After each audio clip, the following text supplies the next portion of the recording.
Is to the power n। ठीक है, जैसे कि हमारे बुक में क्वेश्चन दिया है, हमारे को एक फॉर्मूला ले लेते हैं। इसमें दिया है हमारा स्पॉट प्राइस है 2500 रुपए। ठीक है, हमारा टाइम पीरियड है जिस टाइम के लिए हम होल्ड कर रहे हैं दैट इज 90 डेज। ठीक है, नेक्स्ट उन्होंने दिया है इंटरेस्ट रेट यानी cost of financing. Interest rate उन्होंने दिया है 6% का। एनुअल स्टोरेज कॉस्ट, अब इन्होंने खुद ही बता दिया कि ये एनुअल स्टोरेज कॉस्ट है। अगर क्वार्टरली होता तो वो क्वार्टरली बोलता, ठीक है, हाफ ईयरली होता तो हाफ ईयरली बोलता। तो इसमें लिखा है स्टोरेज कॉस्ट कितने परसेंट है? 1%। अब हमें फ्यूचर प्राइस कैलकुलेट करना है। ठीक है, तो इस फॉर्मूले के अकॉर्डिंग क्या बनेगा? 2500 1 प्लस 0.6, ठीक है, प्लस पॉइंट, अच्छा मैंने इसको डेसिमल में क्यों किया? इस टू द पावर 90 डेज में है तो इसको 365 से डिवाइड कर दो, बताओ क्या आंसर आया आपका। ठीक है, अब इसमें यही आ रहा है। ठीक है, अब 2500 में 43.14 ऐड कर दो क्योंकि spot plus cost of carry था। याद करो formula, spot plus cost of carry. तो इस हिसाब से 2543 रुपए 14 पैसे।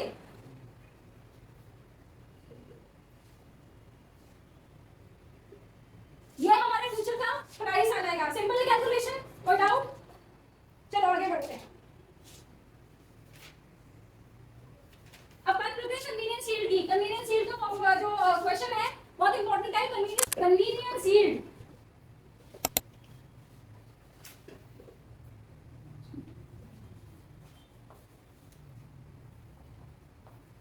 कौन बताएगा कन्वीनियंस यील्ड क्या थी? सारे खामोश हैं।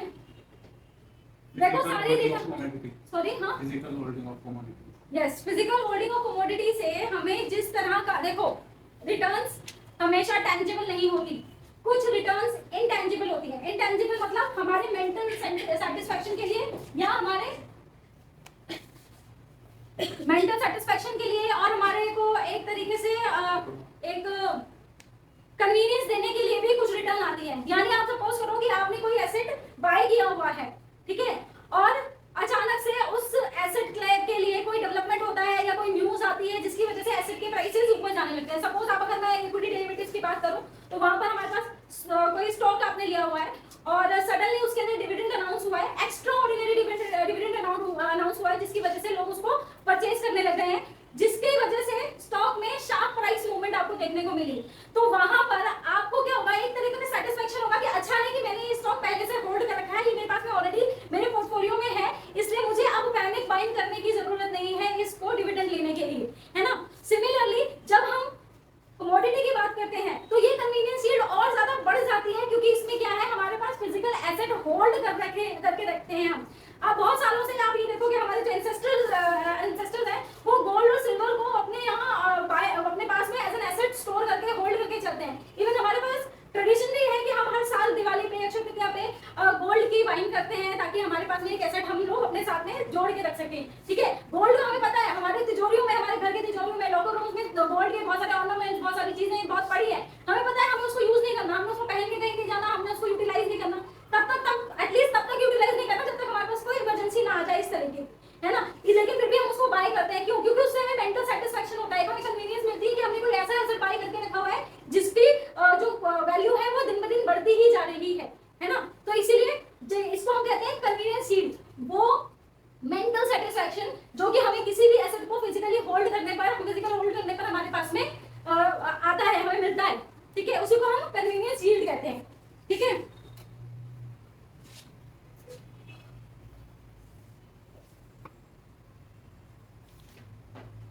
तो इससे रिलेटेड एक नंबर का क्वेश्चन जरूर पूछा जाता है कन्वीनियंस यील्ड से रिलेटेड।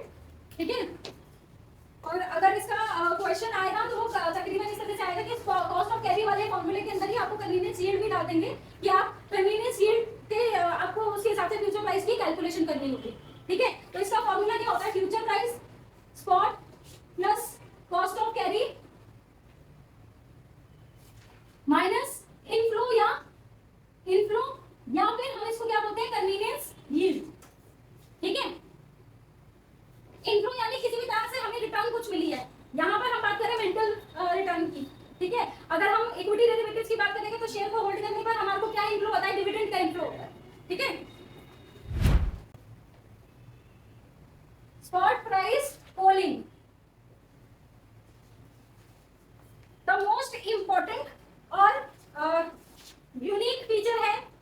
कमोडिटीज का, जब हम कमोडिटीज में ट्रेडिंग करते हैं, हमें पता है जब हम कमोडिटीज में ट्रेडिंग करते हैं तो साइमल्टेनियसली दो अलग-अलग मार्केट्स में ट्रेड हो रहा है, यानी कि एक ऐसी मार्केट जहां पर फिजिकली जितनी भी कमोडिटीज हैं वो ट्रेड हो रही है, ठीक है, जिसको हम स्पॉट मार्केट कहते हैं या हिंदी में हाजिर बाजार कहते हैं, जहां पर फिजिकल डिलीवरी इमीडिएटली कन्वर्ट हो रही है, आपस में ट्रेड हो रही है।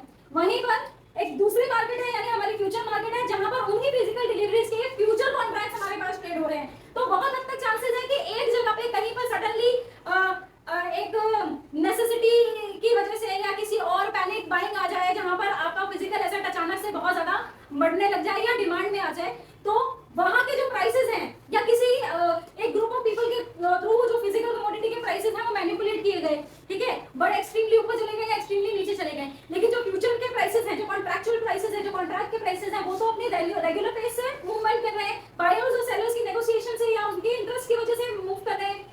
तो वहां पर बहुत हद तक चांसेस है कि फिजिकल में अचानक से आया हुआ जो प्राइस सर्ज है जिस उसकी वजह से जो फ्यूचर प्राइस है उसके प्राइसेस डिस्टर्ब हो जाएंगे, बीच में बहुत बड़ा गैप हो जाएगा।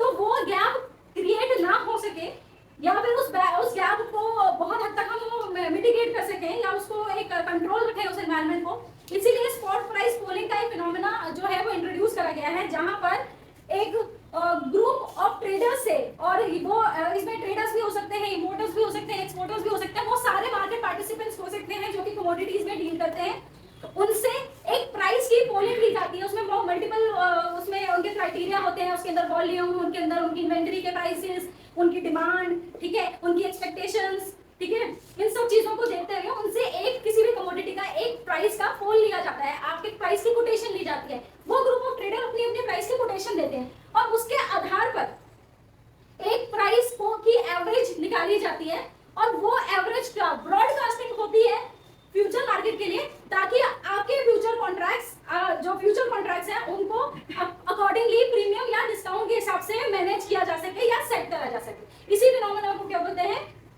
स्पॉट प्राइस पोलिंग, ठीक है, क्लियर है?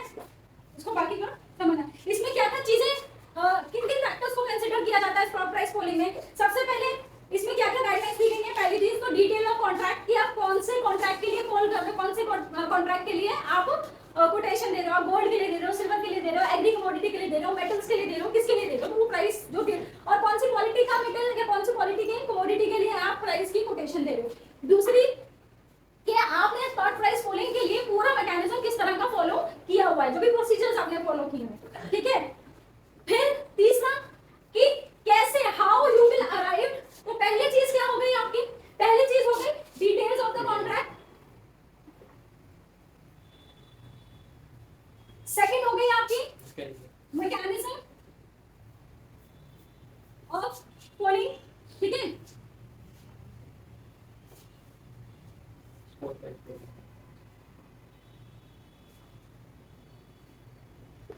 थर्ड चीज हो गई आपके पास में, थर्ड क्या था हमारा? हाँ, कि how you have been arrived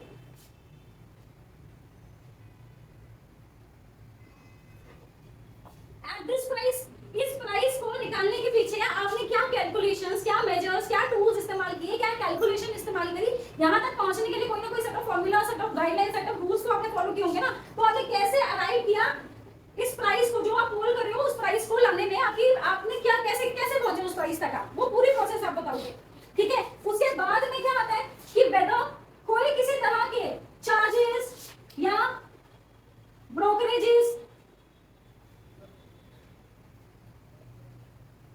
कोई चार्ज, कोई ब्रोकरेज, किसी भी तरह की कॉस्ट आपने, कोई जो टैक्सेस है, इवन द टैक्सेस, कोई कुछ आपने इस प्राइस को लाते वक्त कंसीडर किए हैं या उसके लिए इनकॉर्पोरेट किए हैं या आपने उसमें ऐड ऑन किए हैं, ठीक है। अगर किए हैं तो भी हम मेंशन करोगे, नहीं किए हैं कि ये सिर्फ और सिर्फ मार्केट सेंटीमेंट्स को देख के या मार्केट का प्राइस बताया है मैंने, इसमें कोई टैक्सेस ऐड नहीं है, कोई आपके बाकी के चार्जेस ऐड नहीं है, ठीक है। और क्या पता चलेगा इसमें? Selection of participant, criteria for selection of participant,